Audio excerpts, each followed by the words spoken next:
ये कहाँ क्या क्या देख लिए थे हम लोग। Fundamental right, fundamental duties, DPSP. इसके बाद क्या क्या देखे थे। इसके बाद president, vice president, vice president देख लिए थे। उसके बाद प्रधानमंत्री यानी प्राइम मिनिस्टर देख लिए थे। ठीक है, फिर और कोर एरिया कौन कौन है। हाँ, फिर कॉन्स्टिट्यूशनल अमेंडमेंट भी देख लिए थे। कॉन्स्टिट्यूशनल अमेंडमेंट भी देख लिए थे। ओके, ठीक है। आइए आज पार्लियामेंट देखते हैं, कंप्लीट करेंगे पार्लियामेंट। ठीक है, इसके बाद क्या देखेंगे, पार्लियामेंट के बाद स्पीड में देखेंगे कोर्ट्स, जैसे हाई कोर्ट, सुप्रीम कोर्ट और लोअर कोर्ट्स। इसके बारे में स्पीड में देखेंगे, पार्लियामेंट, कोर्ट। उसके बाद क्या देखना है, उसके बाद देखना है कुछ कॉन्स्टिट्यूशनल बॉडी, कुछ उसके बाद संवैधानिक, कुछ वैधानिक। इस तरह से कुछ चीज़ें देखेंगे और पॉलिटी को कंप्लीट करेंगे। यहाँ से ज़्यादा क्वेश्चन उस तरह से नहीं आएगा। ठीक है, ज़्यादा से ज़्यादा क्वेश्चन आपका कहाँ से बनेगा, पार्लियामेंट से बनेगा। ठीक है, ये बातें नहीं पढ़नी है, बकवास की बात है। चलिए यहाँ देखते हैं लोकसभा और राज्यसभा के बारे में। राज्यसभा में टोटल कितना निर्धारित है, 250 सीट निर्धारित है, यानी 250 सदस्य हो सकते हैं। इनमें से 238 स्टेट और यूटीज से आते हैं, जो अप्रत्यक्ष रूप से निर्वाचित होंगे, और 12 कौन नॉमिनेट करेगा, राष्ट्रपति करेगा। 12 कौन नॉमिनेट करेगा, राष्ट्रपति करेगा। ठीक है, देखिए वर्तमान में राज्यसभा में 245 सदस्य हैं, जिसमें से 229 सदस्य स्टेट का प्रतिनिधित्व करते हैं, 4 यूटीज का करते हैं और 12 नॉमिनेट करते हैं। 12 कौन करता है, नॉमिनेट करता है। और नॉमिनेट के लिए ध्यान रखना है कौन कौन सब क्या क्या चाहिए एलिजिबिलिटी। वो कला यानी आर्ट्स, साहित्य लिटरेचर, विज्ञान साइंस, समाज सेवा सोशल वर्क। इन 4 में से क्या क्या, कला साहित्य विज्ञान समाज सेवा, ध्यान रखना है, कला साहित्य विज्ञान समाज सेवा। इन्हीं में से क्या होना चाहिए, इन्हीं के से रिलेटेड व्यक्ति होना चाहिए, जिसको क्या किया जाएगा, नॉमिनेट किया जाएगा। कौन करेगा, राष्ट्रपति करेगा। कहाँ करेगा, राज्यसभा के लिए करेगा, ध्यान रखना है। ठीक है, संविधान की 4वीं अनुसूची में राज्यसभा के लिए राज्यों एवं संघ राज्य, देखिए 4th अनुसूची क्या है, यहाँ कह रहा है कि 4th अनुसूची में क्या है, राज्यसभा और राज्यसभा के लिए क्या दिया गया है, सीटों का आवंटन किया गया है। क्या किया गया है, सीटों का आवंटन किया गया है। ठीक है, और ध्यान रखना है हमारे यहाँ सीटों का आवंटन कैसे होता है, सीटों का आवंटन पॉपुलेशन के आधार पर होता है। कैसे होता है, पॉपुलेशन के आधार पर। और अमेरिका में 50 स्टेट है। ठीक है, और 50 स्टेट में सभी को 2-2 सीट दिया गया है। कितना दिया गया है, 2-2 सीट दिया गया है। इसलिए हमारे यहाँ जनसंख्या के आधार पर और अमेरिका में सभी को बराबर प्रतिनिधित्व दिया गया है। कैसे होता है चुनाव की पद्धति कैसे होती है, एकल संक्रमणीय पद्धति होता है। एकल संक्रमणीय पद्धति हम लोग उस दिन समझ चुके थे राष्ट्रपति के चुनाव में। चलिए अगर नहीं समझ में आए तो राष्ट्रपति वाला वीडियो देखिए। ठीक है, ओके, यही यहाँ पे अमेरिकी सीनेट में कितने टोटल 100 है, प्रत्येक राज्य को 2-2 है, समान अधिकार दिया गया है। उसके बाद जनसंख्या के स्थान पर सभी राज्यों को समान दिया गया है। और भारत में क्या है, जनसंख्या से रिलेटेड है। ओके, आगे देखो, संघ राज्य क्षेत्र का प्रतिनिधित्व। 7 संघ राज्य क्षेत्र में सिर्फ दिल्ली एवं पुदुचेरी के पास कितना है, 2 है। कितना है, 2 है। दिल्ली के पास 1 और पुदुचेरी के पास 1। ठीक है, चलिए और अब यहाँ पर एक सवाल यह उठता है कि और सारे भी तो हमारे पास यूटीज है, लेकिन उनके पास वहाँ से क्यों नहीं सीट है, वहाँ से सीट इसलिए नहीं है, वहाँ इसलिए सीटों का प्रतिनिधित्व नहीं दिया गया क्योंकि उनकी जनसंख्या काफ़ी कम है, अपेक्षाकृत बहुत ही कम है। ठीक है, अब हम लोग अभी देख लिए 12 सदस्य निर्वाचित होंगे, राष्ट्रपति करेगा, राज्यसभा में करेगा। कहाँ करेगा, राष्ट्रपति करेगा, राज्यसभा में करेगा। ठीक है, कितने को करेगा, 12 को करेगा। 12 की एलिजिबिलिटी क्या होनी चाहिए, आर्ट्स, लिटरेचर, साइंस और सोशल वर्क में उनका विशेष अनुभव होना चाहिए, ऐसा राष्ट्रपति समझे तब। ठीक है, राज्यसभा कंप्लीट। लोकसभा के देखिए, लोकसभा में टोटल 552 निर्धारित है, 530 स्टेट से, 20 यूटीज से यानी संघ शासित प्रदेश से। ठीक है, 2 सदस्य राष्ट्रपति नाम निर्देशित करेगा, लेकिन अब यह क्या हो चुका है, यह इनवैलिड हो चुका है। ठीक है, इसको 2020 में संविधान संशोधन करके इसको क्या कर दिया गया,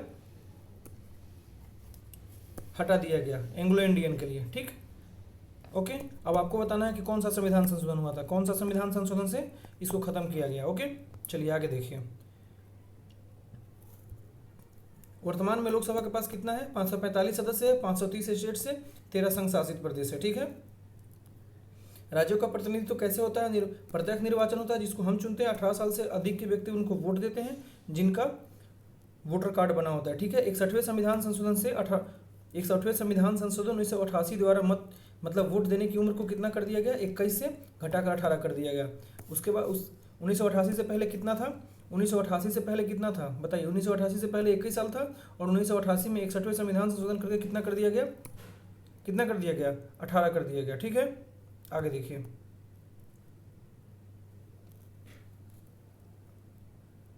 संघराज क्षेत्र का प्रतिनिधित्व, संघराज क्षेत्र में लोकसभा में कहाँ है, एक दिल्ली में है और एक पुदुचेरी में है। ठीक है, दिल्ली में है और पुदुचेरी में है, इसके अलावा कहीं और नहीं है। ठीक, नाम निर्देशित खत्म ही हो गया। कब 95वें संविधान संशोधन से उसको बढ़ा दिया गया था, 2009 में हुआ था 95वें संविधान संशोधन, 2020 तक के लिए बढ़ा दिया गया था। ठीक है, देखिए 2020 तक के लिए बढ़ा दिया गया था, और उसके बाद 2020 में संशोधन करके इसको खत्म कर दिया गया। क्या कर दिया गया, खत्म कर दिया गया। आगे देखिए, लोकसभा में चुनाव कैसे होता है यह देखना है। लोकसभा में चुनाव कैसे होता है, चलिए ये तो पता ही होगा। पहले लोकसभा, नॉट इम्पोर्टेंट, किसका जनसंख्या कितना होना चाहिए कोई ज़रूरी नहीं है, इसको पढ़ना नहीं है, बिल्कुल भी नहीं पढ़ना है। और यहाँ पर ये क्वेश्चन, यहाँ पर यह इंपॉर्टेंट हो जाता है, यहाँ पर यह पॉइंट इंपॉर्टेंट हो जाता है किस लिए, परिसीमन आयोग के लिए। किस चीज़ के लिए, परिसीमन आयोग के लिए। मोस्ट इंपॉर्टेंट, इसको नोट करना है, क्या है, मोस्ट इंपॉर्टेंट है ये।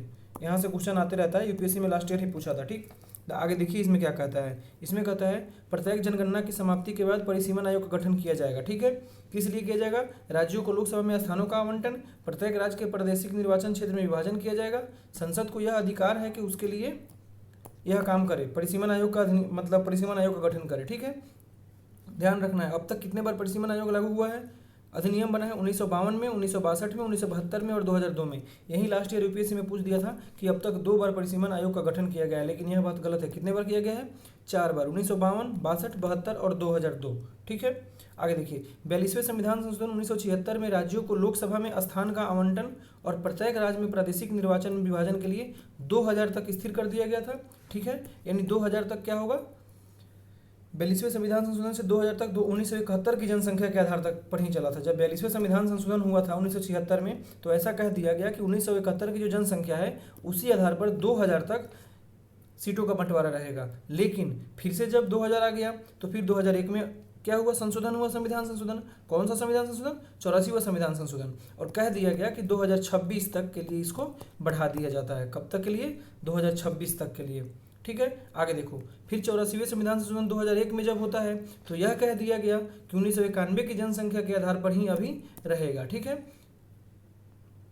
फिर 87वें संविधान संशोधन होता है, तो इसमें क्या कहा गया, 87वें संविधान संशोधन कब होता है, 2003 में, तो ये 2001 की जनगणना के आधार पर आगे तक के लिए बढ़ा दिया गया। ठीक है, इसमें कुछ नहीं है, नॉट इम्पोर्टेंट, आपको ध्यान नहीं देना इस पर ज़्यादा। ठीक है, ध्यान देना है कि अब तक कितनी बार हुआ है, कहाँ गया, अब तक कितनी बार हुआ है, यही याद रखना है। अब तक कितना बार, 4 बार। कब कब, 1952, 1962, 1972, 2002। ठीक, यही याद रखना है खाली। ठीक है, आगे देखो सॉरी,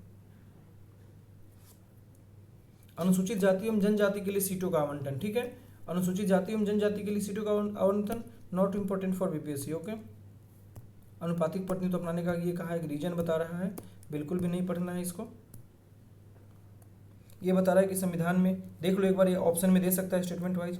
संविधान सभा के कुछ सदस्यों ने लोकसभा सदस्यों के लिए यह कहा था कि आप अनुपातिक प्रतिनिधित्व अपनाइए। वो इसलिए बोले थे कि अनुपातिक प्रतिनिधित्व अपनाने से बहुदलीय व्यवस्था के कारण संसद में मतलब अनुपातिक प्रतिनिधित्व अपनाइए, लेकिन संसद ने नहीं अपनाया। क्यों नहीं अपनाया, क्योंकि वो लगा कि अगर अनुपातिक प्रतिनिधित्व अपनाते हैं तो बहुदलीय व्यवस्था के कारण संसद में क्या आ सकती है, इनस्टेबिलिटी आ सकती है। मतदाताओं के लिए मतदान की प्रक्रिया समझने में कठिनाई हो सकती है, क्योंकि उसमें क्या होता है, वरीयता के आधार पर सबको वोट देना होता है।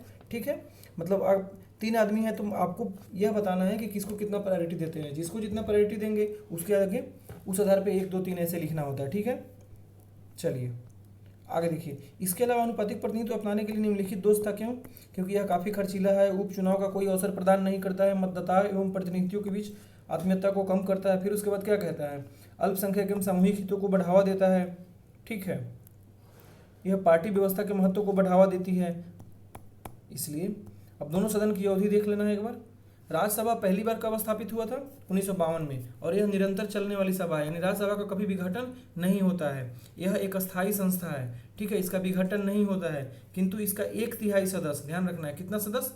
1/3 सदस्य हर दूसरे वर्ष सेवानिवृत्त होते हैं, यानी हर 2 साल पर 1/3 सदस्य क्या होंगे? अपने पद से हटेंगे, ठीक है। और राष्ट्रपति हर तीसरे वर्ष की शुरुआत में मनोचयन, यानी वही नॉमिनेटेड वाली बात वही करते हैं ये, ठीक है। आगे देखिए, जो सेवानिवृत्त होने वाले सदस्य हैं चुनाव लड़ सकते हैं और फिर से नॉमिनेटेड किया जा सकता है, इस पर कोई रोक नहीं है, ध्यान रखना है, ठीक है।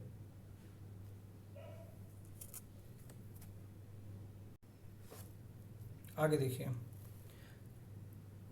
संविधान ने राज्यसभा के लिए कोई पद अवधि का निर्धारण किया ही नहीं, ठीक है। आरपीए 1951 यानी कि 1951 यानी जन प्रतिनिधित्व अधिनियम 1951 के आधार पर संसद ने कहा कि राज्यसभा के सदस्यों की पद अवधि कितने दिन की होगी? 6 साल की होगी।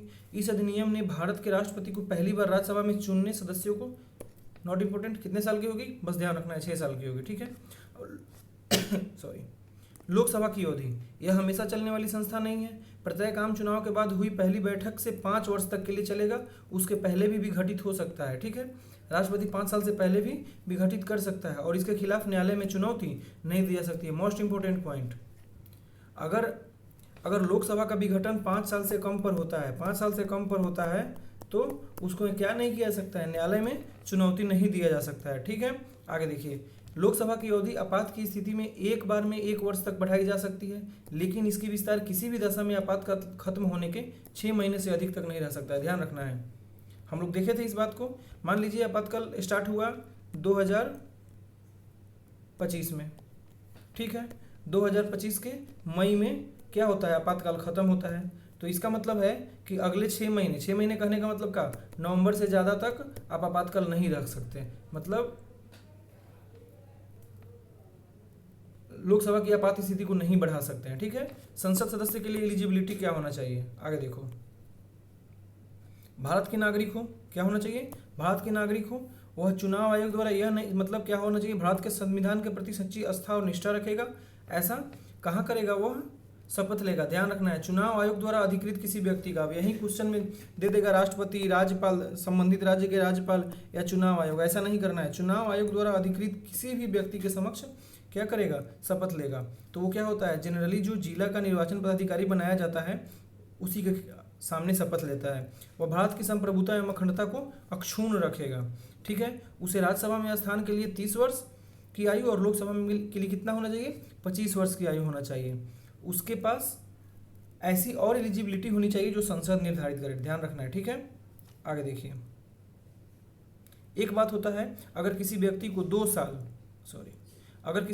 2 साल या उससे ज़्यादा का सज़ा मिला हुआ है, 2 साल और उससे ज़्यादा का सज़ा मिला हुआ है, तो सज़ा के दिन से क्या हो जाएगा? वो चुनाव नहीं लड़ेगा, ठीक है। और कब तक नहीं लड़ेगा? यह कैसे होगा?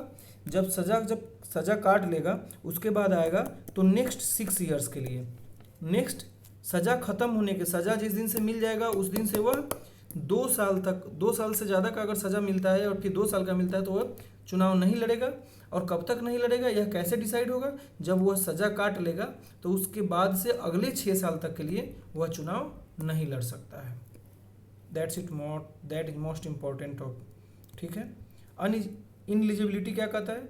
भारत सरकार या किसी राज्य सरकार के अधीन कोई लाभ के पद पर हो, यदि वह विकृत चित हो या न्यायालय द्वारा ऐसा घोषित कर दिया गया हो कि वह व्यक्ति पागल है, ठीक है, वह दिवालिया हो, ठीक है, वह भारत का नागरिक नहीं है या उसने किसी विदेशी राज्य की नागरिकता खुद से अर्जित कर लिया हो, वह किसी विदेशी राज्य के प्रति निष्ठा को अभी स्वीकार किया हो, यदि वह संसद द्वारा बनाई गई किसी विधि द्वारा निरहित मतलब इनएलिजिबल कर दिया गया हो, ठीक है। फिर उसके बाद कुछ इनएलिजिबिलिटी आरपीए 1951 में भी दिया गया है, सॉरी, ठीक है।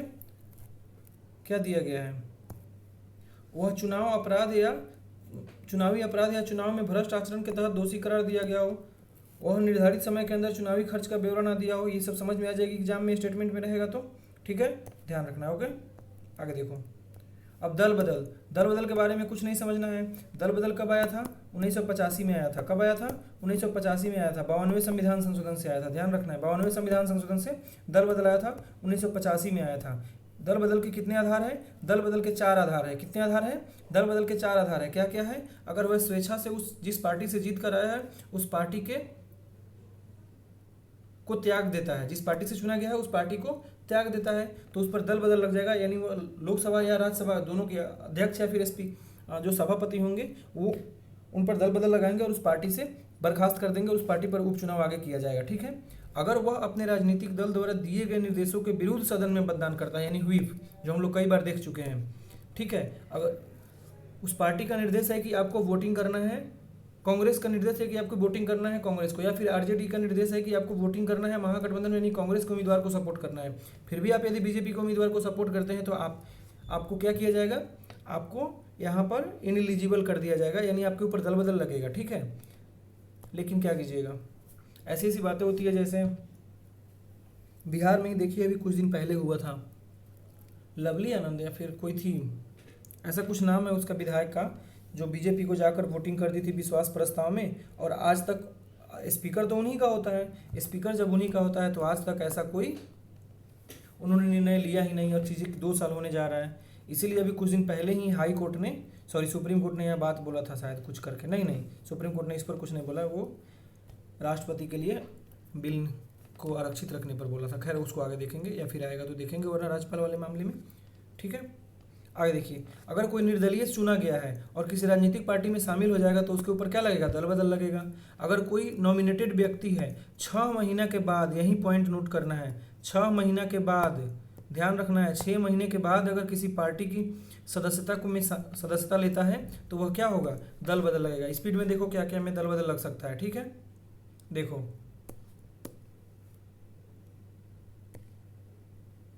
किसमें लगेगा? अगर वह खुद से किसी पार्टी को त्याग देता है, अगर वह पार्टी के दिए गए निर्देशों पे काम नहीं करता है या वोटिंग नहीं करता है, या अगर कोई निर्दलीय चुना गया है और किसी पार्टी में शामिल हो जाता है, या फिर कोई नॉमिनेटेड व्यक्ति हो और 6 महीने के बाद किसी पार्टी में शामिल होता है। 6 महीने के पहले शामिल होगा तो कोई दिक्कत नहीं है। ठीक है। चलिए अभी देख लिए हम लोग, यहाँ ध्यान रखना है, 10वीं अनुसूची के तहत निर्भरता पर सवालों का निपटारा कौन सब करेगा? राज्यसभा में सभापति, लोकसभा में अध्यक्ष। ध्यान रखना है, कौन करेगा? राज्यसभा में सभापति, लोकसभा में अध्यक्ष, ना कि राष्ट्रपति। अभी लास्ट ईयर बीपीएससी में क्वेश्चन पूछा हुआ था कि अंतिम निर्णय किसका होता है? अगर विधानसभा के अध्यक्ष के बाद अंतिम निर्णय लेगा तो कौन लेगा? वह राज्यपाल लेगा। ठीक है। अब ध्यान रखना है कि पहले क्या था कि राज्यसभा के सभापति या लोकसभा के अध्यक्ष का जो निर्णय होता था उसको न्यायिक समीक्षा के बाहर रखा गया था, लेकिन 1992 में सुप्रीम कोर्ट ने बोला कि नहीं, आप भी न्यायिक समीक्षा के दायरे में हो, हम इस चीज़ को भी न्यायिक समीक्षा मतलब देख सकते हैं गलत है या सही है। ठीक है। अब देखना है यहाँ पर कुछ इंपॉर्टेंट पॉइंट है कि जब संसद में स्थान रिक्त होता है तो फिर कैसे होता है और कैसे व्यक्ति को करना है। ठीक है।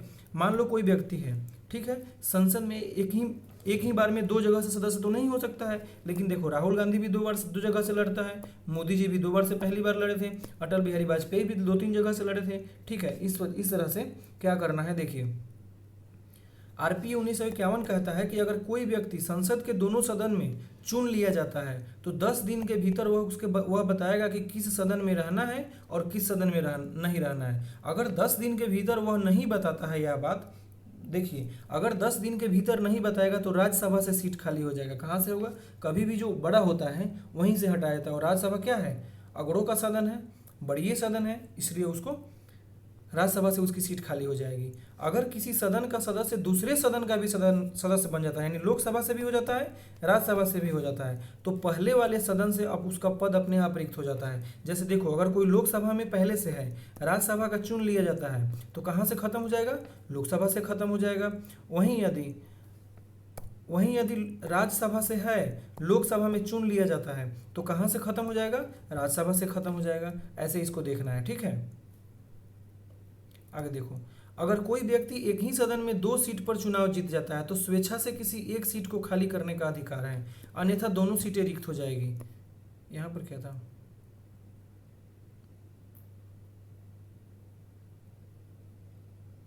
एक मिनट देखते हैं उसको। अगर मतलब कोई व्यक्ति 2 सीट से चुनाव जीत गया तो उसे एक सीट को खाली करना पड़ेगा, वरना दोनों सीट उसकी चली जाएगी। और यहाँ पर था कि कोई व्यक्ति अगर दोनों सदन का एक बार में जब सदस्य चुन लिया जाता है तो उसको एक सदन से खाली करना पड़ेगा 10 दिन के भीतर, कि कौन सा खाली करेगा वह बताएगा, वरना उसकी राज्यसभा से सीट खाली हो जाएगी। वहीं अगर एक व्यक्ति किसी सदन का सदस्य है और दूसरे सदन का सदस्य चुन लिया जाता है तो पहले सदन का उसका स्थान क्या हो जाएगा, रिक्त हो जाएगा। वहीं अगर कोई व्यक्ति एक ही बार में दो सीटों से जीता जाता है तो उसका बताना होगा कि स्वेच्छा से एक सीट खाली करनी होगी, वरना दोनों सीटें उसकी क्या हो जाएगी, खाली हो जाएगी।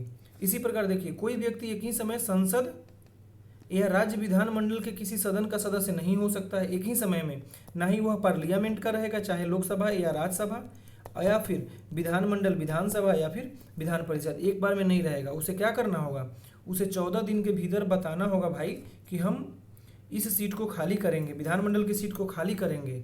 ठीक है, अगर विधानमंडल की सीट को 14 दिन में नहीं बताता है तो क्या हो जाएगा, उसकी संसद में सदस्यता खत्म हो जाएगी। अभी हम लोग यहाँ क्या देखें, देखिए अभी हम लोग यहाँ देख लिए कि 2 सीट से अगर कोई व्यक्ति एक बार में चुनाव जीतता है उसको क्या करना पड़ेगा, बताना पड़ेगा, वरना दोनों सीट खाली हो जाएगा। अगर पहले वाले में है दूसरे वाले में जीत गया तो क्या करना पड़ेगा, उसको पहले वाले का सीट खाली हो जाएगा। या फिर राज्यसभा में है लोकसभा में जीत गया तो राज्यसभा का खाली हो जाएगा। वहीं यदि एक बार में दोनों जगह से जीतता है, एक बार में 2 जगह से जीतता है, अच्छा तो अभी तो देख लिए हम लोग। और एक बार देखिए, एक बार में ये होता है कि आप पहले से किसी सदन का सदस्य हो और दूसरे में जीते जाते हो, दूसरी में जीत लेते हो, तो आपको बताना पड़ेगा कि आप किस में रहोगे। अगर नहीं बताओगे तो क्या होगा, आपका राज्यसभा का सीट खाली हो जाएगा। कब, कितने दिन में बताना होगा, 10 दिन में बताना होगा। ठीक है, दोनों सदन में ऐसा अगर आप हो तो आपको क्या करना पड़ेगा, 10 दिन में बताना पड़ेगा, नहीं तो ठीक है। चलिए, और एक बार में संसद और विधानमंडल में नहीं रहा, एक बार इंपॉर्टेंट स्पीड में देख ले क्या, एक बार और देखो सबसे पहले कोई व्यक्ति लोकसभा में है, राज्यसभा में जीत गया, लोकसभा की सीट खाली। कोई व्यक्ति एक बार में 2 सीट से जीत गया तो उसे बताना होगा किस सीट से वह प्रतिनिधि बना रहेगा, वरना दोनों सीट खाली हो जाएगा। इसके बाद कोई व्यक्ति अगर लोकसभा और राज्यसभा दोनों से जीतता है, एक बार में दोनों से जीतता है, तो उसे क्या करना होगा, बताना होगा 10 दिन में कि वह किस में रहेगा, वरना राज्यसभा से खाली हो जाएगा। दूसरी बात, अगर कोई व्यक्ति विधानमंडल का सदस्य है और संसद से जीत जाता है तो उसे क्या करना पड़ेगा, 14 दिन के अंदर में विधानमंडल की सीट को खाली करना पड़ेगा। कितने दिन में, 14 दिन में, वरना उसकी क्या हो जाएगी, उसकी संसद की सीट खाली हो जाएगी। ठीक है, आगे देखिए इनएलिजिबिलिटी कैसे होता है। इसमें देखिए, यदि कोई व्यक्ति संविधान में दी गई विनिर्दिष्ट यानी जो दिया गया इनएलिजिबिलिटी से ग्रस्त पाया जाता है तो उसका स्थान रिक्त हो जाएगा। मतलब संविधान में क्या दिया गया है, कैसी कैसी बात है, दिवालिया वाली बात दी गई है, पागलपन वाली बात दी गई है अगर ऐसा कुछ हो तो, या फिर दल बदल वाली बात है। ठीक है, ओके, आगे देखो, कोई सदस्य जैसे किसी स्थिति में राज्यसभा के सभापति या लोकसभा के अध्यक्ष को संबोधित त्यागपत्र दे सकता है। ठीक है, त्यागपत्र स्वीकार होने पर उसका स्थान क्या हो जाएगा, रिक्त हो जाएगा। उसके बाद सभापति का अध्यक्ष त्यागपत्र को स्वीकार नहीं भी कर सकता है, यानी उसको जब ये लगेगा कि यह अपने मन से नहीं दे रहा है, इसे जोर जबरदस्ती दिलवाया जा रहा है, तो वह नहीं भी ले सकता है, स्वीकार नहीं भी कर सकता है। ठीक है, या फिर कोई व्यक्ति अगर लगातार 60 दिन तक बिना बताए अगर सदन में नहीं आता है, ठीक है, तो उसको क्या कर दिया जाएगा, उनकी सीट को रिक्त कर दिया जाएगा। ठीक है, अब ध्यान देने वाली बात यहाँ पर यह है कि इस 60 दिन में सदन के स्थगन, सत्रावसान या लगातार 4 दिन से अधिक तक के छुट्टी को शामिल नहीं किया जाएगा। क्या दिख रहे थे अभी हम लोग, हाँ सॉरी यार, पानी भरने चला गया था मैं। ओहो, क्या हो गया ये, हाँ देख रहे थे कि अगर वह कोई सदस्य सदन की अनुमति के बिना 60 दिन की अवधि से अधिक समय के लिए अनुपस्थित रहता है तो उसका सीट क्या हो जाएगा, खाली हो जाएगा। लेकिन इसमें ध्यान रखना है कि 60 दिन की अवधि में सदन के स्थगन, सत्रावसान और लगातार 4 दिन से छुट्टी को शामिल नहीं किया जाएगा।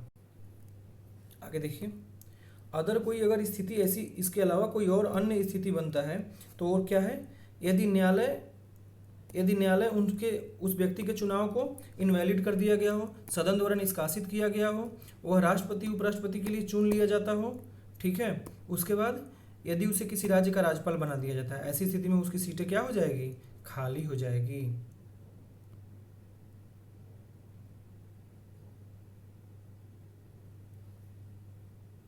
यहाँ पर ध्यान दीजिए, ये बहुत ही इंपॉर्टेंट पॉइंट है।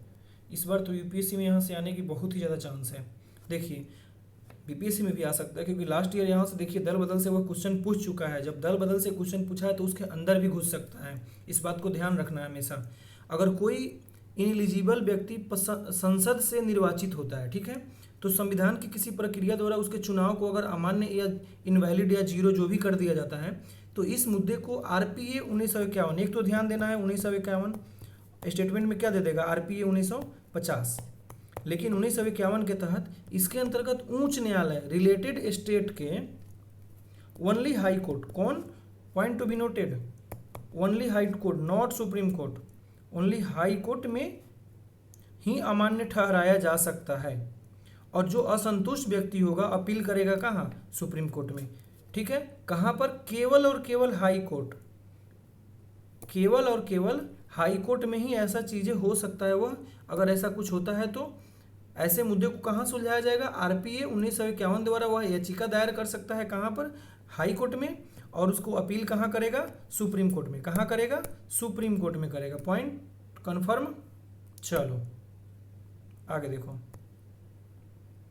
वह शपथ कैसे लेता है, शपथ कैसे लेता है, शायद चौथी अनुसूची में है, एक बार देख लेना। कौन शपथ दिलाएगा, राष्ट्रपति या उसके द्वारा इस कार्य के लिए नियुक्त व्यक्ति के समक्ष शपथ एवं प्रतिज्ञान करेगा कौन, सदन का संसद का प्रत्येक सदन। अब देखो यहाँ पर ऑप्शन में दे देगा स्टेटमेंट में कि कौन करता है, कौन करता है बताइए, संसद सदस्य का हम लोग हमेशा से देखते आए हैं लोकसभा का अध्यक्ष, लेकिन ध्यान देना है यहाँ पर वो लोकसभा का अध्यक्ष देगा तो बातें गलत हो जाएगा। राष्ट्रपति नियुक्त ही कर देता है लोकसभा को, भाई आप ही करवा लो ना शपथ, ठीक है, या फिर राष्ट्रपति खुद आके करवा देगा, ठीक है। तो यहाँ पर लेकिन इसका मतलब ये नहीं है कि हमेशा लोकसभा का अध्यक्ष ही करवाएगा। और कैसी शपथ लेता है, संविधान में सच्ची श्रद्धा और निष्ठा रखूंगा, भारत की प्रभुता एवं अखंडता अक्षुण्ण रखूंगा, कर्तव्यों की श्रद्धापूर्वक निर्वहन करूंगा, ठीक है। जुर्माना नॉट इम्पोर्टेंट, वेतन भत्ते नॉट इम्पोर्टेंट, ठीक है। आगे आ जाओ, नॉट इम्पोर्टेंट ये सारी बातें, उसकी कितनी सैलरी है, क्या है, नहीं है। चलो अब संसद के पीठासीन अधिकारी लोकसभा अध्यक्ष होते हैं या फिर उपाध्यक्ष होता है, राज्यसभा में सभापति और उपसभापति होता है। चलिए अध्यक्ष का निर्वाचन कैसे होता है, पहली बैठक के बाद जब सदस्य आपस में बैठते हैं तो अध्यक्ष का चुनाव करते हैं। जब अध्यक्ष का स्थान रिक्त होता है तो लोकसभा इस रिक्त स्थान के लिए किसी अन्य सदस्य को चुनता है, ठीक है। राष्ट्रपति लोकसभा अध्यक्ष के चुनाव की तारीख निर्धारित करते हैं। राष्ट्रपति, यही तो ध्यान देना है, कौन निर्धारित करता है, राष्ट्रपति करता है लोकसभा अध्यक्ष के चुनाव की तारीख, और लोकसभा अध्यक्ष निर्वाचित करता है उपाध्यक्ष के चुनाव की तारीख। कौन, राष्ट्रपति करेगा लोकसभा अध्यक्ष के चुनाव की तारीख को निर्धारित, और उपाध्यक्ष की तिथि को कौन निर्धारित करेगा, राष्ट्रपति नहीं, लोकसभा के अध्यक्ष करेंगे।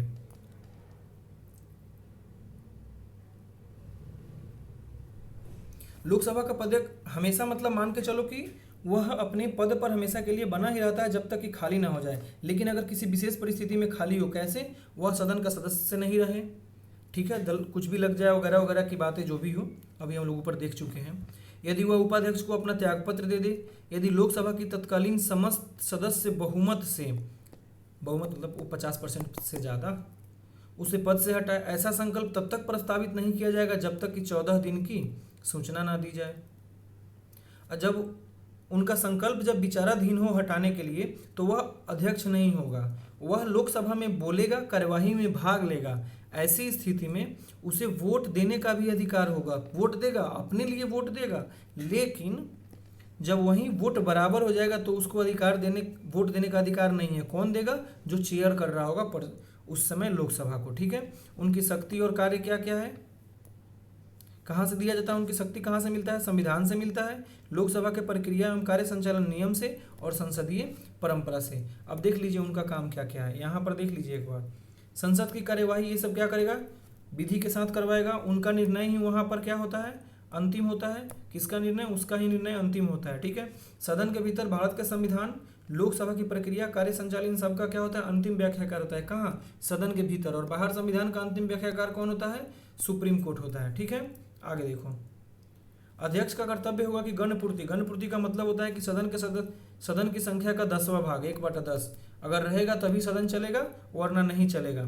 सामान्य स्थिति में मत नहीं देता है, परंतु बराबरी की स्थिति में वह मत दे सकता है। ठीक है, दूसरे शब्दों में अगर किसी चीज़ पर वोटिंग हो रहा हो, मान लो किसी चीज़ पर वोटिंग हो रहा हो, अगर 50 विपक्ष का भी दे दिया, 50 सत्ता पक्ष का भी दे दिया, तो इसको क्या करेगा वो, यहाँ पर वो अपना निर्णायक मत देगा। ठीक है, ध्यान रखना इस बात को। अध्यक्ष संसद के दोनों सदन की संयुक्त बैठक की अध्यक्षता करता है, लेकिन संयुक्त बैठक का डेट कौन तय करता है, राष्ट्रपति तय करता है। ठीक है, बुलाता कौन है, देखो राष्ट्रपति करता है। ठीक है, और क्यों संयुक्त बैठक होता है, दोनों सदन में किसी सामान्य विधेयक पर जब गतिरोध उत्पन्न होती है उसके लिए। ठीक है, सदन के नेता के आग्रह पर वह गुप्त बैठक बुला सकता है। गुप्त बैठक की जाएगी तो उस स्थिति में अनजान व्यक्ति को चेंबर या गैलरी में जाने की इजाजत नहीं होगी। जिस व्यक्ति को अध्यक्ष कहेगा वही व्यक्ति चेंबर या गैलरी में जा सकता है। ठीक है, अध्यक्ष यह तय करेगा कि विधेयक धन विधेयक है या नहीं, उसका निर्णय अंतिम होगा। राज्यसभा में सिफारिश या राष्ट्रपति की सहमति के लिए भेजा जाने वाला विधेयक अध्यक्ष द्वारा सत्यापित होता है कि वह धन विधेयक है, यानी अध्यक्ष बता चुका रहेगा कि यह विधेयक धन विधेयक है, तभी वह राज्यसभा में जाएगा। किसी चीज़ के लिए, बहस के लिए हो या फिर संशोधन के लिए हो, या फिर राष्ट्रपति के पास तभी जाएगा जब उस पर उसके द्वारा ये बात बताई गई हो। 10वीं अनुसूची के तहत दल बदल बंद के आधार पर अध्यक्ष लोकसभा के किसी सदस्य की इनएलिजिबिलिटी प्रश्न का निपटारा करता है। 1992 में इस बात को कह दिया गया कि संविधान में इसको चुनौती दिया जा सकता है। ठीक है, वे भारतीय संसदीय समूह के पदेन सभापति होते हैं और भारतीय संसद और विश्व के विभिन्न संसदों के बीच एक कड़ी का काम करता है। वे, चलिए समझ गए, आगे देखिए। वह लोकसभा के सभी संसदीय समिति के सभापति नियुक्त करता है और उनके कार्यों का पर्यवेक्षण करता है, एवं स्वयं भी कार्य मंत्रणा समिति, नियम समिति और सामान्य परियोजना समिति का अध्यक्ष भी होता है वह। ठीक है, यह बात यहाँ ध्यान रखना है, किस किस का वो अध्यक्ष होते हैं, कार्य मंत्रणा समिति, नियम समिति एवं सामान्य परियोजना समिति। स्वतंत्रता एवं निष्पक्षता, चलिए वेतन भत्ते की बात है, यहाँ से क्वेश्चन नहीं आएगा, नॉन इम्पोर्टेंट नहीं है, आपको मन करे पढ़ लेना एक बार। उपाध्यक्ष की बात कैसे, वहीं उपाध्यक्ष, उनका उपाध्यक्ष की तारीख का निर्धारित अभी हम लोग देख ही लिए, कौन करेगा, अध्यक्ष करेगा। ठीक है, अध्यक्ष उसको चुनाव डेट बताएगा कि किस दिन उनकी चुनाव होने वाली है। ठीक है,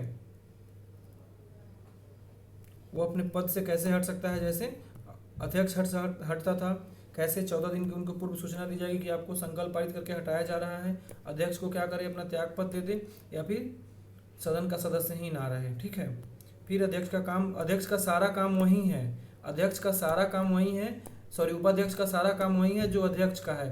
कब, जब उपाध्यक्ष उपस्थित ना रहे। सामयिक अध्यक्ष यानी कि प्रोटेम स्पीकर, क्या, प्रोटेम स्पीकर। जब संविधान में ये बात कही गई है कि जब पिछली लोकसभा के अध्यक्ष नई लोकसभा की पहली बैठक के ठीक पहले अपने पद पर रहता है, इसलिए राष्ट्रपति लोकसभा के एक सदस्य को सामयिक अध्यक्ष नियुक्त करता है। किस लिए, कि अभी तो लोकसभा का गठन हुआ नहीं है, गठन हो गया है लेकिन पहली बैठक तो हुई नहीं है, तो पहली बैठक को चेयर करने के लिए, ठीक है, वह आते हैं। किस लिए, और वहाँ पर उसमें क्या होता है, अध्यक्ष का चुनाव किया जाता है। किसको, और उसी को चुना जाता है, ये बात जो सबसे वरिष्ठ सदस्य हो। ठीक है, राष्ट्रपति खुद सामयिक अध्यक्ष को शपथ दिलाते हैं। सामयिक अध्यक्ष को शपथ कौन दिलाएगा, राष्ट्रपति दिलाएगा। ठीक है, सामयिक अध्यक्ष को अस्थायी अध्यक्ष के समान ही शक्तियां प्राप्त है, सारी शक्तियां वही हैं जो अध्यक्ष को दिया गया है। ठीक है, जब नया अध्यक्ष चुन लिया जाता है तो सामयिक अध्यक्ष का पद अपने आप समाप्त हो जाता है। यह पद अल्पकालीन है, 5-7 दिन का होता है बस। अब राज्यसभा के सभापति, यहाँ एक ही बात ध्यान देना है। ठीक है, राज्यसभा का पीठासीन अधिकारी सभापति कहलाता है, और जो देश का उपराष्ट्रपति होता है वह पदेन सभापति होता है। और उपराष्ट्रपति राष्ट्रपति के रूप में काम करता है तो वह राज्यसभा के सभापति के रूप में काम नहीं कर सकता है। और ध्यान रखना है, जो अध्यक्ष होगा, लोकसभा का अध्यक्ष और उपाध्यक्ष होता है ना, वह लोकसभा के सदस्य से भी ही होता है, लेकिन जो ये राज्यसभा के सभापति होते हैं यह सदस्य से नहीं होते हैं, लेकिन वहीं अगर उपसभापति होते हैं तो वह राज्यसभा के सभापति ही होते हैं। वही सारी बातें यहाँ पर दी गई है, इसको पढ़ लेना है और कुछ नहीं करना है, ठीक है। हालांकि देखिए, धन विधेयक के लिए लोकसभा ही अपना सत्यापित करेगा, लोकसभा का अध्यक्ष करेगा, कोई और नहीं करेगा। और अगर संयुक्त बैठक होगा तो कौन करेगा? लोकसभा का अध्यक्ष करेगा। उसको चेयर कौन करेगा? लोकसभा का अध्यक्ष करेगा, ठीक है। अगर लोकसभा का अध्यक्ष नहीं रहेगा तो लोकसभा का अध्यक्ष नहीं रहेगा तो लोकसभा का उपाध्यक्ष करेगा। कौन करेगा? उपाध्यक्ष करेगा। और उपाध्यक्ष नहीं रहेगा तो राज्यसभा का उपसभापति करेगा। Point to be noted, Rajya Sabha का सभापति नहीं करेगा। क्यों नहीं करेगा? क्योंकि वह उनकी चुनाव हम प्रत्यक्ष रूप से नहीं करते हैं, वो हमारे प्रतिनिधि नहीं है प्रत्यक्ष रूप से, वह उपराष्ट्रपति हैं वो, ठीक है। उसके बाद सभापति नहीं रहेगा तो वहाँ पैनल बना हुआ रहता है, उसमें से जो जिसका क्रमांक रहेगा वह सभा संयुक्त बैठक का क्या करेगा? चेयर करेगा। ओके, आगे देखो। चलिए, ये देख चुके हम लोग सदस्य नहीं होते हैं। पद से हटाए जाने वाली बात यहाँ भी क्या रहेगा? 14 दिन की बात रहेगी। और उसी तरह से उनको बोलने का अधिकार रहेगा, वोट करने का अधिकार नहीं रहेगा, ठीक है। अध्यक्ष की तरह सभापति का वेतन भत्ता पढ़ना ही नहीं है, आता ही नहीं यहाँ से क्वेश्चन, क्यों पढ़ना फालतू में, ठीक है।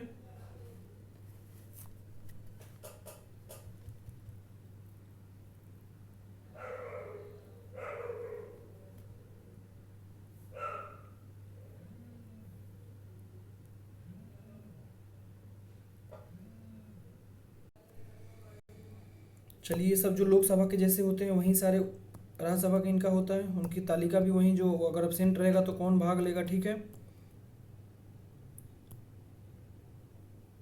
आगे देखना है सदन का नेता। सदन का नेता कौन होता है? प्रधानमंत्री होता है। कौन होता है? प्रधानमंत्री होता है। लोकसभा सदस्य है या प्रधानमंत्री द्वारा यदि वह लोकसभा सदस्य है तब, अगर लोकसभा सदस्य नहीं है तो प्रधानमंत्री किसी व्यक्ति को चुन लेगा कि आप लोकसभा का क्या रहेंगे? नेता रहेंगे। इसीलिए देखो, हमारे अभी के प्रधानमंत्री कौन है? अभी के प्रधानमंत्री है जो नरेंद्र मोदी है, ठीक है। अभी के प्रधानमंत्री नरेंद्र मोदी है, वो राज्यसभा के सदस्य नहीं है, तो राज्यसभा में अपने वो क्या चुने हैं? सदन के नेता चुने हैं। किसको चुना है उन्होंने चुना है पीयूष गोयल को, ठीक है। इसी प्रकार से विपक्ष का नेता के लिए क्या चाहिए? विपक्ष का नेता, ध्यान रखना है, 1965 में पहली बार विपक्ष का नेता चुना गया था, ठीक है। और 1977 में पहली बार चुना गया, 1965 में मान्यता मिला था, ठीक है। और 1977 में दोनों में, लोकसभा और राज्यसभा में दोनों में आया। लेकिन विपक्ष के नेता के लिए क्या चाहिए? अगर आपके पास जितना सीट है, लोकसभा के सारे सीट का कम से कम 1/10 आपके पास क्या होना चाहिए? सदस्य होना चाहिए, ठीक है। 1/10 सदस्य हो तो आप लोकसभा में क्या रहेंगे? विपक्ष का नेता, या फिर राज्यसभा में विपक्ष का नेता रहेंगे।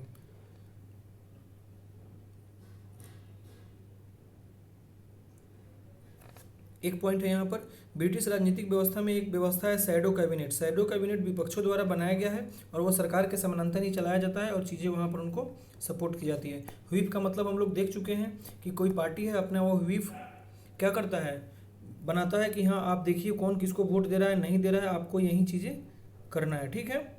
और उसकी देखरेख वह करता रहता है, ठीक है। संसद का सत्र, यह नहीं कहा गया है संविधान, संसद के पहले देख लेते हैं। संसद के प्रत्येक सदन में राष्ट्रपति समय समय पर समन जारी करता है, लेकिन संसद के दोनों सत्रों के बीच अधिकतम अंतराल 6 माह से ज़्यादा नहीं होना चाहिए। यानी कहने का मतलब है कि वर्ष में मिनिमम 2 बार मिलना ही चाहिए, वर्ष में मिनिमम 2 बार मिलना चाहिए। लेकिन हमारे यहाँ 3 सत्र होते हैं, ठीक है। कौन सत्र? बजट सत्र फरवरी से मई, मानसून सत्र जुलाई से सितंबर, शीतकालीन सत्र नवंबर से दिसंबर, ठीक है।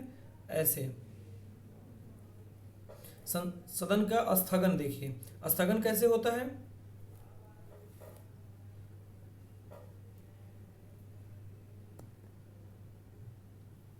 संसद की बैठक स्थगन या अनिश्चितकालीन के लिए, स्थगन या सत्रावसान, स्थगन यानी अनिश्चित काल के लिए, ठीक है। सत्रावसान या विघटन द्वारा समाप्त किया जा सकता है। स्थगन द्वारा बैठक के कुछ निश्चित समय के लिए, कुछ घंटों के लिए, कुछ दिन के लिए, कुछ सप्ताह के लिए स्थगन हो सकता है, ठीक है।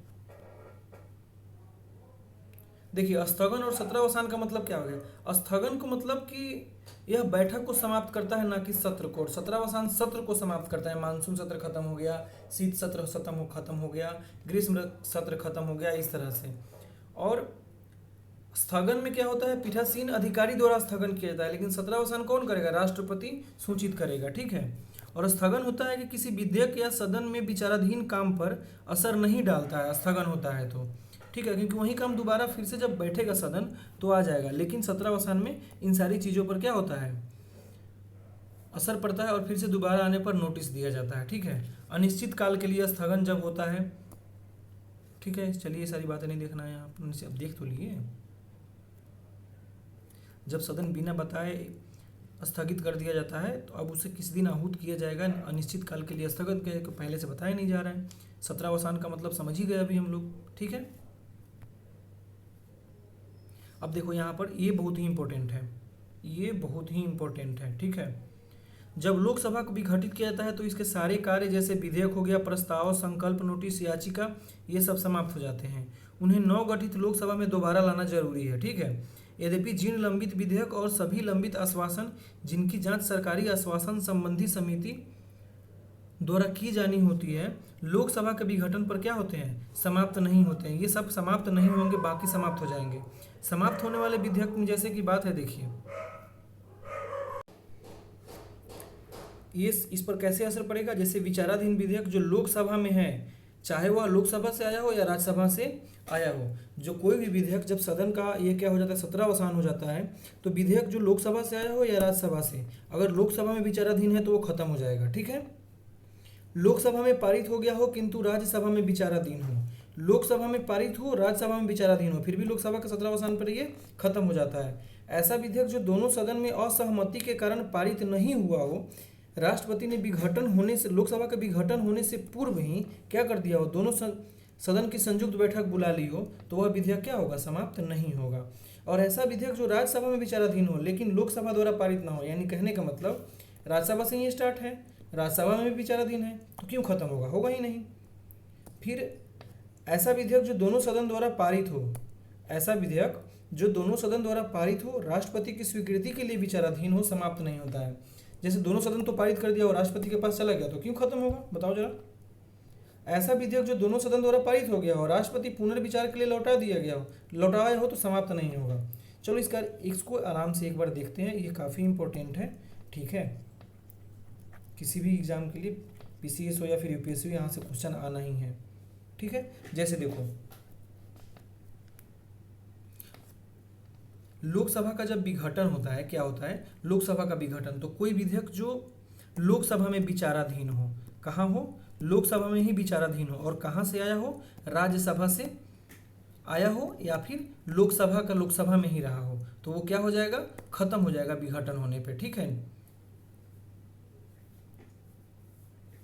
उसके बाद अगर कोई विधेयक लोकसभा से तो पारित हो गया हो, राज्यसभा में पारित ही नहीं हुआ हो, ठीक है, तो वो कैसे हो जाएगा, फिर भी वो विघटन हो जाएगा। और कोई विधेयक जो राज्यसभा में विचाराधीन हो और राज्यसभा में ही विचाराधीन हो और लोकसभा में पारित नहीं हुआ हो, तो वह विधेयक समाप्त नहीं होता है। लेकिन और देखो, ये हो गया।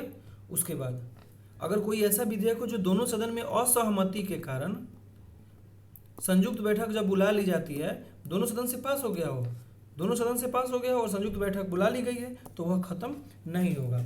और ऐसा विधेयक जो दोनों सदन द्वारा पारित हो, राष्ट्रपति की स्वीकृति के लिए विचाराधीन हो, तो खत्म नहीं होगा। फिर ऐसा विधेयक जो दोनों सदन द्वारा पारित कर लिया गया हो लेकिन राष्ट्रपति द्वारा पुनर्विचार के लिए लौटा दिया गया हो, वो भी खत्म नहीं होगा। खत्म कब होगा, सिर्फ दो स्थिति में। कब, किस स्थिति में, जब विधेयक लोकसभा में विचाराधीन हो, चाहे वह लोकसभा या राज्यसभा कहीं से स्टार्ट हो, फर्क नहीं पड़ता है।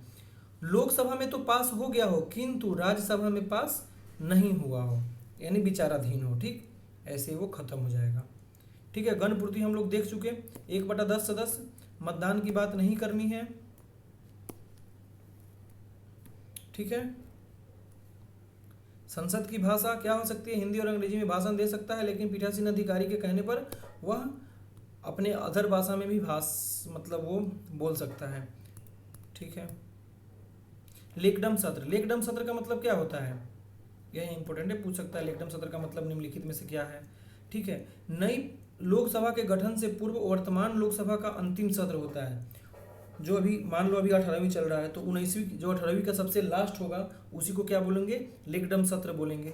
वर्तमान लोकसभा के वे सदस्य जो नई लोकसभा हेतु निर्वाचित नहीं हो पाते हैं, उसी के लिए रखा जाता है, उन्हीं को लेकडम सत्र कहा जाता है। प्रश्नकाल, तारांकित प्रश्न। तारांकित प्रश्न क्या होता है, इसका मौखिक उत्तर दिया जाता है। अतारांकित प्रश्न के लिए मौखिक नहीं लिखित दिया जाता है। अल्प सूचना के प्रश्न, स्थगन, स्थानापन्न, महत्वपूर्ण प्रस्ताव, ये सब देख लेना अपना। निंदा प्रस्ताव और अविश्वास प्रस्ताव में अंतर एक बार देख लो। लोकसभा में स्वीकार करने का इसका कारण बताना अनिवार्य है, और अविश्वास के लिए कारण बताने का कोई अनिवार्य नहीं है। निंदा प्रस्ताव मंत्री या मंत्रियों के समूह या पूरे मंत्री परिषद के विरुद्ध लाया जा सकता है, और अविश्वास प्रस्ताव पूरे मंत्री परिषद के ही विरुद्ध लाया जाएगा। निंदा प्रस्ताव सिंगल भी है, यह मंत्री की कुछ नीति या कार्यों के खिलाफ होता है। यह मंत्री परिषद में लोकसभा के विश्वास अर्जन करने के लिए लाया जाता है, ठीक है। उसके बाद निंदा प्रस्ताव जो होता है, लोकसभा में पारित हो जाए तो मंत्री परिषद को त्यागपत्र देना आवश्यक नहीं है, दे भी सकता है लेकिन आवश्यक नहीं है। वहीं अगर अविश्वास प्रस्ताव पारित हो जाता है तो त्यागपत्र देना अनिवार्य है। अभी जो हम लोग देखे हैं, एक बार लोकसभा के विघटन पर उसको जल्दी से स्पीड में देखो जरा। लोकसभा का विघटन होगा तो कौन सा विधेयक समाप्त होगा, कौन, जो लोकसभा में ही क्या हो, लोकसभा में विचाराधीन हो, चाहे वह राज्यसभा से स्टार्ट हो या लोकसभा से स्टार्ट हो।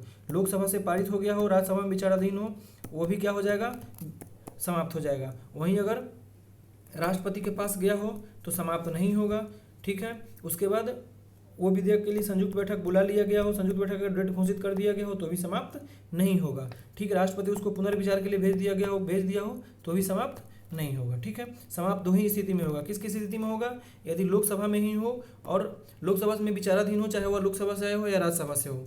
लोकसभा में पारित हो गया हो लेकिन राज्यसभा में विचाराधीन हो, लोकसभा के विघटन पर ऐसे विधेयक क्या हो जाते हैं, समाप्त हो जाते हैं। ये विभिन्न प्रकार के प्रस्ताव है, नहीं पूछेगा बीपीएससी में, बाकी आपको मन करे तो पढ़ लेना, कोई बहुत बड़ी बात नहीं है, नहीं पूछेगा। आधे घंटे की बहस अविश्वास प्रस्ताव की देख लो एक बार, देखिए। संविधान के अनुच्छेद 75 में कहा गया है कि मंत्रिपरिषद लोकसभा के प्रति सामूहिक रूप से उत्तरदायी होगा, ठीक है। इसका मतलब यह हुआ कि मंत्रिपरिषद तभी तक अपने कार्यकाल पर रहेगा जब तक कि उसे बहुमत प्राप्त हो, यानी लोकसभा मंत्रिमंडल को अविश्वास प्रस्ताव पारित करके हटा सकता है। प्रस्ताव को पारित करने के लिए 50 सदस्यों का समर्थन अनिवार्य है, ठीक है। धन्यवाद प्रस्ताव, that is most important topic, ठीक है। आगे देखो इसको, क्या है ये, धन्यवाद प्रस्ताव है, क्या है, धन्यवाद प्रस्ताव है, सॉरी। इसमें क्या कहा गया है, प्रत्येक आम चुनाव से पहले सत्र और वित्तीय वर्ष के पहले सत्र में, प्रत्येक आम चुनाव मान लो अगर 24 में हुआ तो 24 का जो पहला सत्र होगा वह, और फिर 24 में, और फिर उसके बाद 25 का पहला सत्र वित्तीय वर्ष का जो पहला होगा, या फिर 24 का जो वित्तीय वर्ष स्टार्ट होगा अप्रैल से, उसके पहला सत्र होगा, फिर उसके बाद 25 में, फिर 26 में उसका, यानी प्रत्येक वर्ष और प्रत्येक चुनाव में राष्ट्रपति सदन को संबोधित करता है, पहले सत्र में संबोधित करता है। अपने संबोधन में क्या करता है राष्ट्रपति, जो पहले की वर्ष है और आने वाले वर्ष में सरकार की नीति और योजनाओं के बारे में खाका खींचता है। और राष्ट्रपति के इस संबोधन को ब्रिटेन की राज का भाषण से लिया गया है। कहाँ से लिया गया है, ब्रिटेन की राजा के भाषण से लिया गया है, ये पॉइंट नोट कर लेना है। कहाँ से लिया गया है, ब्रिटेन के राजा के भाषण से लिया गया है। दोनों सदन में इस पर चर्चा होती है, इसी को धन्यवाद प्रस्ताव कहा जाता है। बहस के बाद प्रस्ताव को मत विभाजन के लिए रखा जाता है। इस प्रस्ताव का सदन में पारित होना आवश्यक है। अगर यह पारित नहीं हुआ तो हम यह समझते हैं कि क्या है, सरकार अपना बहुमत खो चुकी है, समझ गए। ये सब इंपॉर्टेंट नहीं है। धन्यवाद प्रस्ताव समझ गए कब होगा, पहले सत्र और प्रत्येक आम चुनाव के पहले इसको पारित करना अनिवार्य है। कहाँ से लिया गया है, ब्रिटेन के राज भाषण से लिया गया है, समझ गए, ठीक है। इंपॉर्टेंट नहीं, ओके। अब देखो यहाँ पर सरकारी विधेयक और गैर सरकारी विधेयक में एक बार अंतर समझ लेते हैं। कुछ ज़्यादा है क्या, अभी लग तो रहा है, कोई नहीं, आ जाओ। देखो सरकारी विधेयक मंत्री द्वारा पेश किया जाता है। गैर सरकारी विधेयक, पहले ये देखो कि गैर सरकारी सदस्य किसको कहते हैं, वैसे सदस्य जो मंत्री नहीं हो बस, चाहे वह सत्ताधारी दल का हो या विपक्ष का हो, ठीक है। सरकारी विधेयक सरकार की नीतियों को प्रदर्शित करता है, और गैर सरकारी विधेयक सार्वजनिक मामले के विपक्षी दल के गंतव्य को प्रदर्शित करता है, ठीक है। सरकारी विधेयक संसद द्वारा पारित होने की पूरी उम्मीद होती है, और गैर सरकारी को उम्मीद नहीं होती है क्योंकि सदस्य ही नहीं है, संख्या ही नहीं है उसके पास। और सरकारी विधेयक को सदन द्वारा अस्वीकृत होने पर सरकार को क्या करना पड़ेगा, इस्तीफा देना पड़ेगा, और यहाँ पर इस्तीफा की कोई बात नहीं है। सरकारी विधेयक को सदन में पेश करने के लिए 7 दिन का नोटिस देना पड़ता है, और उसके बाद गैर सरकारी के लिए 1 माह का नोटिस देना पड़ता है। सरकारी विधेयक संबंधित विभाग द्वारा विधि विभाग के परामर्श से तैयार किया जाता है, और इसका जो व्यक्ति गैर सरकारी विधेयक में जो व्यक्ति होगा वही इसको कंप्लीट करेगा।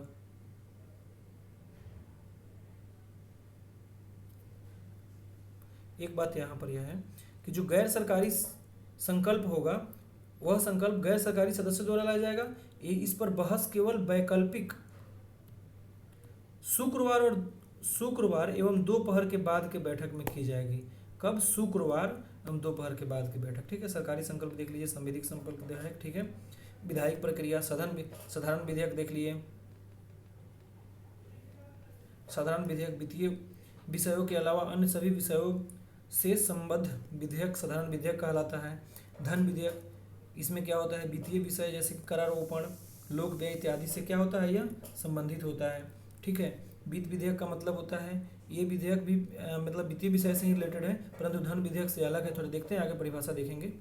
संविधान संशोधन विधेयक, इसके लिए क्या करना पड़ता है? संविधान में संशोधन करना पड़ता है। विधेयक कैसे पारित होता है? सबसे पहले क्या होता है? प्रथम पाठन यानी रखा जाता है सदन पे। उसके बाद क्या करता है? द्वितीय पाठन में इसकी समीक्षा की जाती है, यानी साधारण बहस इसमें किया जाता है। ठीक है, उसके बाद अगर समिति के पास जाना हो तो समिति के पास जाएगा, फिर विचार विमर्श की व्यवस्था इसमें होती है। और तृतीय पाठन में क्या होता है? विधेयक को स्वीकार या अस्वीकार यानी वोटिंग कर दिया जाता है, कोई संशोधन नहीं किया जाता है, यानी विधेयक को पारित कर दिया जाता है। फिर विधेयक जाता है दूसरे सदन में, फिर वही सारा काम होता है। ठीक है, नॉट इम्पोर्टेंट। ओके, अब देखो धन विधेयक, ये बहुत ही इंपॉर्टेंट है। धन विधेयक, यहाँ से क्वेश्चन आता है। धन विधेयक कहाँ दिया गया है? इसकी परिभाषा 110 में दी गई है, लेकिन वहीं यदि 109 में कहा जाए कि क्या 109 धन विधेयक से रिलेटेड है? बिल्कुल है धन विधेयक से रिलेटेड, क्योंकि 109 में धन विधेयक से रिलेटेड कुछ विशेष प्रावधान दिए गए हैं। ठीक है, आगे देखो।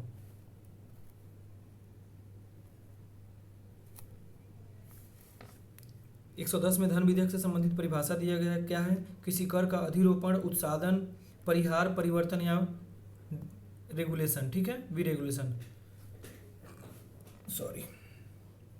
जो भी केंद्रीय सरकार द्वारा उधार लिए गए धन का विनियमन हो। भारत की संचित निधि या आकस्मिकता निधि की अभिरक्षा, ऐसी किसी निधि में धन जमा करना या उसमें से धन निकालना। भारत की संचित निधि से धन विनियोग करना। ठीक है, भारत की संचित निधि पर भारित किसी व्यय की उद्घोषणा या इस प्रकार की व्यय की राशि। भारत की संचित निधि या लोक लेखा में किसी प्रकार के धन प्राप्ति अभिरक्षा या इससे व्यय या इसका केंद्र या राज्य निधि का लेखा परीक्षण हो। ठीक है, उपरोक्त विनिर्दिष्ट किसी विषय अनुषांगिक कोई विषय हो। ठीक है, अब इसमें क्या एग्जाम में पूछ लेता है, ये देखो ना, एग्जाम में ये पूछ लेता है कि निम्नलिखित में से धन विधेयक की परिभाषा में क्या शामिल है, क्या शामिल नहीं है। तो आपको ये क्या करना पड़ेगा? पढ़ना इंपॉर्टेंट है। यद्यपि कि कोई विधेयक केवल निम्न कारणों से धन विधेयक नहीं माना जाएगा: जुर्माना से रिलेटेड बात हो, अनुज्ञप्ति फीस या कोई अन्य सेवाओं से रिलेटेड की फीस की मांग करता है। ठीक है, उसके बाद किसी स्थानीय प्राधिकारी या निकाय द्वारा स्थानीय प्रयोजन के लिए अधिरोपण, उत्सादन यानी परिवार, जो सारी बातें वही हैं, लेकिन वो रिलेटेड है कि लोकल बॉडी से, यानी पंचायत या नगर पालिका रिलेटेड बातें आ जाएगी तो धन विधेयक नहीं होगा। अब देखिए साधारण विधेयक और धन विधेयक में अंतर। इस साधारण विधेयक को लोकसभा या राज्यसभा में कहीं लाया जा सकता है, धन विधेयक को सिर्फ लोकसभा में लाया जाएगा। साधारण विधेयक मंत्री या गैर सरकारी कोई भी ला सकते हैं, धन विधेयक को सिर्फ मंत्री सदस्य लाएगा।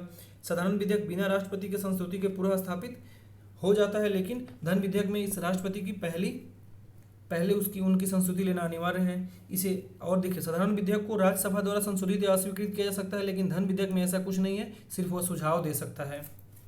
ठीक है, साधारण विधेयक में को राज्यसभा अधिकतम 6 माह के लिए रोकेगा और धन विधेयक अधिकतम 14 दिन के लिए रोकेगा। वहीं 14 दिन से ज़्यादा हो जाएगा तो ऐसा समझा जाएगा कि धन विधेयक पारित हो गया, लेकिन यदि यहाँ 6 माह से ज़्यादा हो जाएगा तो इसके लिए संयुक्त बैठक है। धन विधेयक के लिए संयुक्त बैठक नहीं है। धन विधेयक के लिए अध्यक्ष की प्रमाण की आवश्यकता है, साधारण विधेयक के लिए नहीं। यहाँ संयुक्त बैठक है, यहाँ संयुक्त बैठक नहीं है। ठीक है, और उसके बाद साधारण विधेयक में लोकसभा में अस्वीकृत होने पर सरकार को त्याग पत्र देना पड़ता है। ठीक है, यदि इसे मंत्री लाया है साधारण विधेयक तो लोकसभा को में क्या करना पड़ेगा? त्याग पत्र देना पड़ेगा। और धन विधेयक में त्याग पत्र का कोई वो बात नहीं है। ठीक है, साधारण विधेयक को अस्वीकृत पड़े या राष्ट्रपति द्वारा पुनर्विचार के लिए भेजा जा सकता है, और यहाँ पर राष्ट्रपति पुनर्विचार के लिए नहीं भेजेगा, राष्ट्रपति उस पर या तो अस्वीकृति करेगा या फिर उसे पारित ही कर देगा। आप इसे पुनर्विचार के लिए नहीं भेज सकते हैं राष्ट्रपति महोदय, समझ रहे हैं आप। इसे सिर्फ अस्वीकृति कर सकते हैं या फिर डायरेक्ट पारित कर सकते हैं। आगे देखो, धन विधेयक के बारे में कहाँ कहा गया है? 110 में। वित्त विधेयक कहाँ है? 117 1 में। वित्तीय विधेयक प्रकार का 2 117 3 में। अभी संयुक्त बैठक हम लोग देख लिए। संयुक्त बैठक कब कब बुलाया जा सकता है? कौन बुलाएगा? राष्ट्रपति बुलाएगा। किसी विधेयक के गतिरोध को, साधारण विधेयक गतिरोध को खत्म करने के लिए, जो मंत्री द्वारा पास किए पूरा स्थापित किया गया हो। ठीक है। यदि विधेयक को दूसरे सदन द्वारा अस्वीकृत कर दिया जाता है, विधेयक में किए गए संशोधन के मानने के लिए असहमति हो दूसरे विधेयक के लिए, या फिर 6 महीने से ज़्यादा रख लिया हो, तो क्या हो जाएगा? साधारण विधेयक के लिए संयुक्त बैठक आएगा। वहीं अगर धन विधेयक के लिए 14 दिन से ज़्यादा रखता है तो ऐसा मान लिया जाएगा कि जैसा धन विधेयक लोकसभा द्वारा राज्यसभा को भेजा गया था वैसा ही वह पारित हो गया। ठीक है। यह बजट है। अब बजट के बारे में, बजट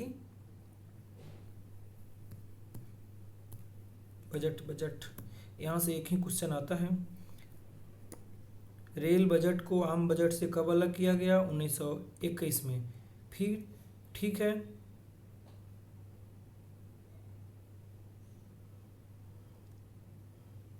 फिर उसके बाद 2016 में एक साथ कर दिया गया। ठीक। बजट पेश करने की बात देखो, इसके लिए क्या संवैधानिक उपबंध है? राष्ट्रपति को हर वित्त वर्ष में संसद के दोनों सदन में इसे पेश करवाएगा। बिना राष्ट्रपति की सिफारिश का कोई अनुदान का मांग नहीं किया जा सकता है। समेकित विधि निर्मित विनियोग भारत की संचित निधि से कोई धन नहीं निकाल सकता है। बिना राष्ट्रपति की संस्तुति के आधार पर कर निर्धारण करने वाला कोई विधेयक संसद में नहीं आएगा। इस तरह के किसी विधेयक राज्यसभा में पूरा स्थापित नहीं किया जाएगा। जब भी आएगा टैक्स रिलेटेड या फिर कोई भी बात, वो कहाँ आएगा? लोकसभा में आएगा, बिना राष्ट्रपति के कहे नहीं आएगा। उसके बाद विधि प्राधिकृत के सिवाय किसी कर की उगाही या संग्रहण नहीं किया जा सकता है। संसद किसी कर को कम या समाप्त कर सकती है लेकिन बढ़ा नहीं सकती है। ठीक है। संविधान में संसद के दोनों सदन की बजट की संबंध में संबंधित भूमिका को बताना है। जैसे कि देखिए, धन विधेयक हो या वित्त विधेयक राज्यसभा में पूरा स्थापित नहीं किया जाएगा। इसे कहाँ आएगा? केवल और केवल लोकसभा में ही यह आ सकता है।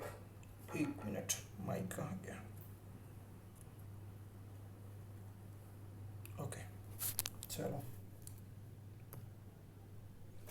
राज्यसभा को अनुदान मांग पर मतदान की कोई शक्ति प्राप्त नहीं है। यह लोकसभा को प्राप्त एक विशेष सुविधा है। यानी लोकसभा में ये सब अनुदान मांग की मतदान की जाएगी। ठीक है, ध्यान रखना है, सिर्फ मतदान की बात कर रहा है। वहीं अगर चर्चा राज्यसभा में किया जाएगा लेकिन मतदान कहाँ होगा? सिर्फ लोकसभा में होगा।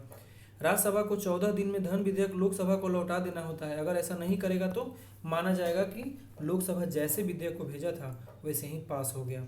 फिर देखो, बजट में व्यय अनुमान को भारत की संचित विधि पर भारतीय व्यय को, चलो हटाओ, इतना इंपॉर्टेंट नहीं है, ये देख लो एक बार।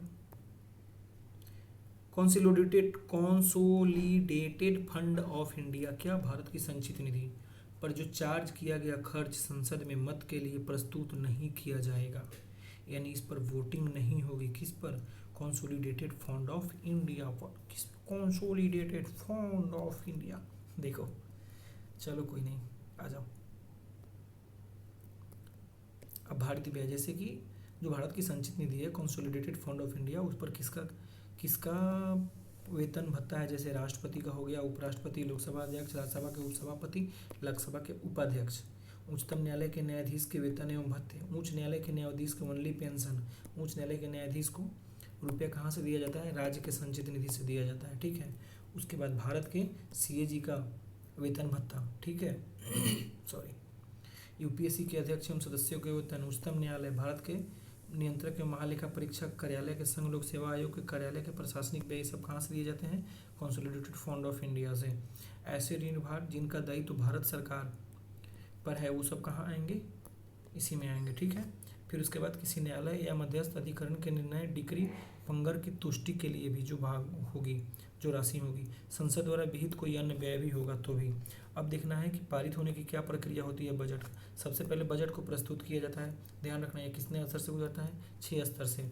इसमें क्या क्या होता है? सबसे पहले बजट को क्या किया जाता है? प्रस्तुत किया जाता है। फिर आम बहस होता है, फिर विभागीय समिति द्वारा जांच किया जाता है, फिर अनुदान की मांग पर मतदान होता है, फिर विनियोग विधेयक पारित होता है, फिर वित्त विधेयक होता है। क्या होता है?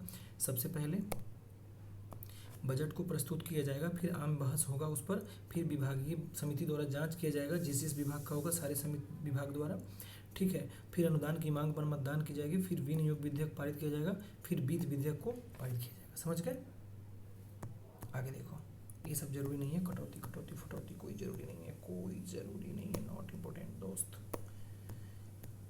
आगे अनुपूरक मतदान कोई जरूरी नहीं है, कोई जरूरी नहीं है, ये भी जरूरी नहीं है।